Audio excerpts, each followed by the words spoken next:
Ah, the decade of the 80s, when synth, analog, and dead lettering was king.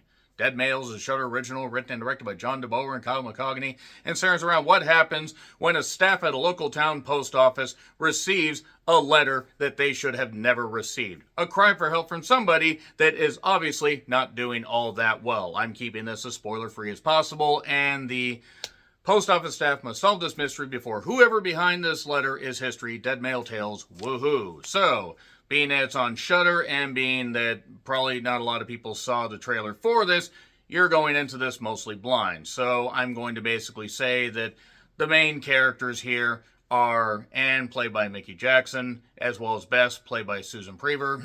And then you have their boss, Jasper, Thomas Boykin. I have to say, his character actually was probably the best out of the goddamn bunch, and somebody I certainly would have loved to have known more about. He was a very interesting character. And then you have Trent, played by John Fleck, and you have Josh, played by Sterling Macer Jr. And from there, you have a movie that has a cool 80s VHS, grainy feel to it. Not unlike Skinamarink, except stuff actually occurs in Skinamarink, stuff that you might actually care about. And with this, you basically see what happens when somebody takes their love of sound and their love of killing way too goddamn far. And if you can't balance those two things, you aren't going to make it very far in life. I'm just not speaking from experience, or maybe I am, you don't know, and I'm not going to say any more. In all seriousness, this movie has a neat little idea, and while the performances are at times fun, this movie has about 40 minutes of material, and unfortunately, it is an hour longer than 40 minutes. Yeah, this didn't really work for me. It started out okay, and there are a couple little scenes here, but despite seemingly being stretched out like crazy, it also way rushes its conclusion. And it's weirdly impressive how they can take this 80s aesthetic and somehow make it incredibly boring outside of that. Like, this movie is very, very boring and uninteresting, and a lot of it has been done before. Yes, this is kind of cool to see how stuff like this would be taken care of way before Google and the rise of the internet and the information superhighway and AI and all that stuff. The problem is it just doesn't have enough meat on its bones. It barely has any scrapes of dead flesh in a movie called Dead Mail. That's pretty goddamn ironic. And it's pretty much dead on arrival. And I mean, I'm sorry. This just didn't work for me. This really did not work for me. I'm going to get into spoilers, but really outside of John Fleck having a little bit of fun as Trent and a couple decent scenes, this just doesn't have enough to carry it to the finish line. Nevertheless, I'm going to get into spoilers, so there you go. 3, 2, 1, and spoilers. So, basically, we see the beginning. Josh manages, while bound, to get the cry for help into the goddamn mailbox.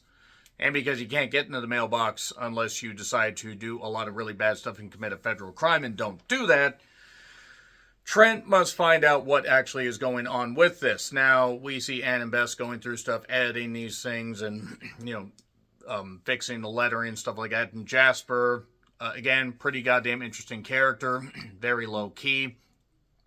He's not really much of a social butterfly. Dead lettering is big business. And having to find out addresses and stuff like that in research. He even talks to a man named Renee who always says, "Context, please." And context would have been important with this. Like, maybe we could have actually, I don't know, had context we actually fucking cared about. So, we basically see what happens a bit before this, where he's researching, and talking to this guy, Renee. He's staying at almost a halfway house-like thing, like he's in between homes or something like that. And Jasper talks to a man that talks about, model work and stuff like that, or sound work, and talking about certain glue and stuff like that. You never see this particular person. And, gee, I wonder who the fuck the person is. It's Trent. It's Trent. That's who the fuck it is. Trent suddenly shows up and kills Jasper to get the letter back. And then we go back in time, back in time, where we see that Trent is a bit of an audiophile obsessed with sound. There's nothing wrong with that unless you get like Trent is. and offers Josh a chance to do some collaborations. There's obviously some gay undertones, overtones, and all kinds of tones here. Nothing wrong with that. It's not really necessarily explored, but whatever.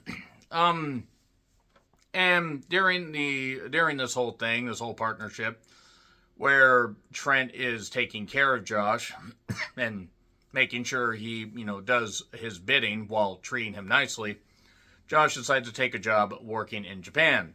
That does not work out well for Trent. Trent ends up basically kidnapping him and stuff like that, trapping him in a basement. I'm skipping through a lot of this stuff because it really does not have a lot of, depth to it. I'm sorry, this really doesn't. If there was depth intended, it's about as shallow as a teaspoon of water. So, he did talk about being trapped inside a drum. Obviously, a gay allegory. Nothing wrong with that. You guys should be able to be who you are. Man, woman, animal, vegetable, mineral, non-binary. Doesn't matter. Doesn't matter. So, we see how Josh basically decided to try and escape.